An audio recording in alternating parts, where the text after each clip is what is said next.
আসসালামু আলাইকুম। NU math মুকসিতু YouTube চ্যানেলে সবাইকে স্বাগতম। আজকে আমি ক্লাস নিব অনার্স প্রথম বর্ষের physics 2 non major chapter 4 part 1 তাপগতীয় সিস্টেম লেকচার 95। খুবই একটা গুরুত্বপূর্ণ ম্যাথ। দেখাও যে রুদ্ধতাপীয় লেখ সমস্য লেখ অপেক্ষা গামা গুণ অধিক। এই ম্যাথটা আমি আজকে আপনাদেরকে সমাধান করে দেব। যারা ক্লাসটা দেখতেছেন অবশ্যই খাতা কলম নিয়ে বসে দেখবেন, তাহলে বুঝতে পারবেন।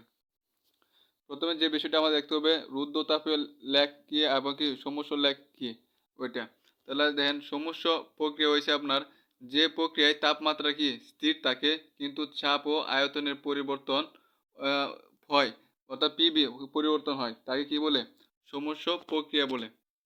আর রুদ্ধতাপীয় প্রক্রিয়া রয়েছে আপনার যে প্রক্রিয়ায় কোনো সিস্টেমের সাথে বাইরের তাপমাত্রা কোনো আদান প্রদান হয় না, তাকে বলে রুদ্ধতাপীয় প্রক্রিয়া। এখন আমরা এটা প্রমাণের জন্য একটা চিত্র আঁকে নিব। দেখেন, এটা একটা লেখা চিত্র। এটা হচ্ছে পি এবং আর কি বি। পি হচ্ছে আমাদের কি চাপ এবং বি হচ্ছে কি আমার আয়তন। তাহলে এখানে মনে করেন একটা এ, অর্থাৎ সিলিন্ডার একটা মনে করেন ধরো এ আদি বিন্দু, তাহলে আমরা বি বরাবর নিয়ে নেব এ বি। তখন আমরা কি করব, এটা কি করবো, একটু সংকুচিত করে নেব। মানে এ বিন্দু যা কি আদি অবস্থান বোঝানো হয়েছে, এখন এটা কি করবো, একটু সংকুচিত করে দিব। সংকুচিত করে আমরা যদি সি বরাবর নিয়ে আসি, তাহলে আমরা কি পেয়েছি, ডি সি একটা আমরা কি রেখা পাচ্ছি। রেখা পাওয়ার পরে দেখেন, সংকুচিত করার পরে যখন সমস্যা প্রক্রিয়া যদি আমরা এটা সংকুচিত করি, তাহলে কি হইতেছে, সমস্যা প্রক্রিয়া সংজ্ঞাটা ছিল আপনাদের যে প্রক্রিয়া তাপমাত্রা এখানে কি করবো, আমরা তাপমাত্রা কি করব, স্থির থাকবো, কিন্তু চাপ এবং আয়তনে কি পরিবর্তন হবো। যদি চাপ এবং আয়তনে যদি পরিবর্তন হয়, তাহলে আমরা এরকম একটা রেখা পাবো। এরকম একটা কি করবো, মানে ওই দিক দিয়ে বাইরে যাবো। তাহলে আমরা এরকম একটা রেখা পাবো, যার নাম দিলাম কত, আই। এবং একই প্রক্রিয়া যদি আমরা মানে রুদ্ধতাপীয় প্রক্রিয়া, মানে একইভাবে যদি আমরা রুদ্ধতাপীয় প্রক্রিয়া যদি চাপ প্রয়োগ করি, তাহলে কি করবো, দেখবেন তাপমাত্রা কি থাকে, স্থির থাকে। মানে যে প্রক্রিয়া কি কোনো সিস্টেমের সাথে বাইরে কি তাপমাত্রা কি করে না, এখানে কি করবো, বাইরে কোনো তাপমাত্রা কোনো আদান প্রদান হবে না। যখন আদান প্রদান হবে না, তখন কি করবো, আমাদের এই রেখাটা কি হয়ে যাবে, এভাবে খাড়া হয়ে যাবো। মানে আর একটু ঠেলে দিব। আরও ঠেলে দিলে আমাদের কি এই অবস্থান পাওয়া যাবো, যেটা কি হচ্ছে আমাদের ঊর্ধ্বতাপীয় প্রক্রিয়া। তাহলে কি আমাদের কি দেখেন, সমস্ত প্রক্রিয়া থেকে আমার কি ঊর্ধ্বতাপীয় প্রক্রিয়াটা কি একটু বেশি খাড়া হয়েছে। এখন এটাই আমরা কি এখানে প্রমাণ করে দেখাবো। সমস্ত প্রক্রিয়া কি বলছে, আমরা জানি কি পি বি ইজ টু ধ্রুবক, অর্থাৎ কেমনে পাইছি এটা, মানে P one B one is তো পি টু বি টু এবং পি থ্রি বি থ্রি। তাহলে আমরা কি লিখতে পারি, পি বি ইজ কত, ধ্রুবক। এই মানটারে আমরা কি করব, এক্স এর সাপেক্ষে আমরা আংশিক অন্তরজ নির্ণয় করব। এক্স এর সাপেক্ষে কি করব, আমরা আংশিক অন্তরজ নির্ণয় করব। আংশিক অন্তরজ বলতে কি বোঝায়, আমরা যখন আমরা অন্তরীকরণ করি, তাহলে আমরা পাই কত, মনে করেন ডি বাই ডি এক্স। কিন্তু আংশিক অন্তরজের ক্ষেত্রে আমাদের কি এই ডি এক্সটা আমার থাকবে না, শুধু কি থাকবে, আমাদের শুধু আমাদের ডি থাকবে।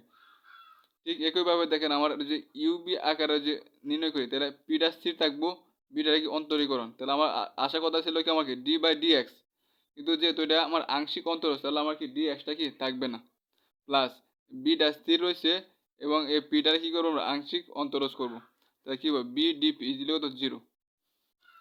আমি কি করব, দেন বি ডিপি ইজিল টু কত, এম পি ডিপি যে আমরা হাতের ডানে নিয়ে আসি, তাহলে কি হয়ে যাবে, এদিকে মান ছিল আমার প্লাস, এদিকে আসে কি হয়েছে আমার মাইনাস পি ডিবি হয়ে গেছে।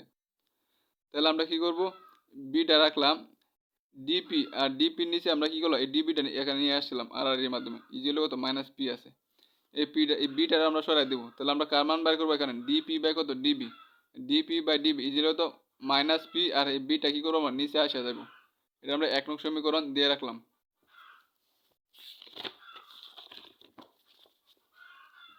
এর আগে বাইর করছি আমরা কি সমস্ত প্রক্রিয়া ক্ষেত্রে।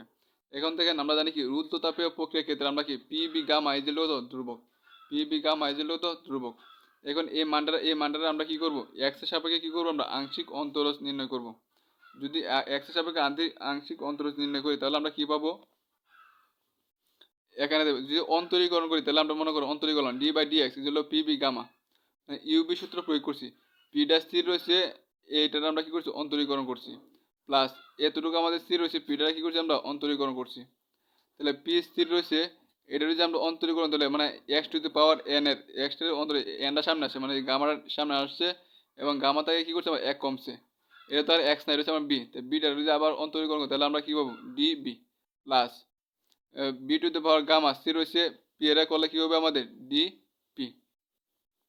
তাহলে আমরা এতটুকু সমান কি লিখতে পারি, আমরা এই মানটা লিখতে পারি। আমি এখানে এই মানটা আমি বসাই দিছি। আবার ধ্রুবকটা যদি আমরা অন্তরীকরণ করি তাহলে আমরা কি মান পাবো, জিরো মান পাবো। এখন দেখেন যে B to the power gamma DP রাখলাম আর এই মানটারে আমরা কি করছি হাতে ডানে নিয়ে আসছি, তাহলে কি হয়েছে আসছিল প্লাস হয়ে গেছে আমার কি মাইনাস। তাহলে আমরা দেন ডিপি আর এখানে কত আছে আমার ডিপি ডিপি রাখলাম আর B to the power gamma কি নিচে এসে গেছে আর এখানে যা আছে কি তাই রয়েছে কিন্তু দেন ডিবি, যে এই ডিবিটারও আমি এইদিকে নিয়ে আসছি, তাহলে আমার রয়েছে কথা এতটুকু মান রয়েছে আমার, যে এতটুকু মানে আমি এখানে কি করছি লিখে নিছি।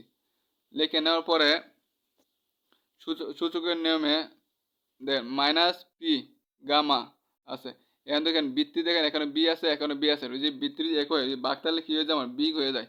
দেখেন B to the power gamma minus one, তারপর বাঘ তাহলে কি দেবো আমরা minus minus gamma equal to minus P আছে মাইনাস পি গামা আছে গামা আর এখানে কি কত আছে আমার প্লাস গামা মাইনাস গামা বাদ রয়েছে কত আমার বি টু দি পাওয়ার কত যে মাইনাস ওয়ান আমার কি এখানে রয়ে গেছে। তাহলে উপরে আছে তো মাইনাস পি গামা আর B to the power minus one সমান লিখতে পারি কত আমরা ওয়ান বাই কত বি, তাহলে ওয়ান বাই কত যে বি, আমরা 2 নং সমীকরণ দিয়ে রাখলাম। 1 নং সমীকরণ আমার কি আছিল, 1 নং সমীকরণে আছিল আমার মাইনাস পি বাই কত বি আর 2 নং সমীকরণে আমি পাইছি কত মাইনাস গামা পি বাই কত বি, তাহলে আমি কি গামাটা বেশি পাইছি না।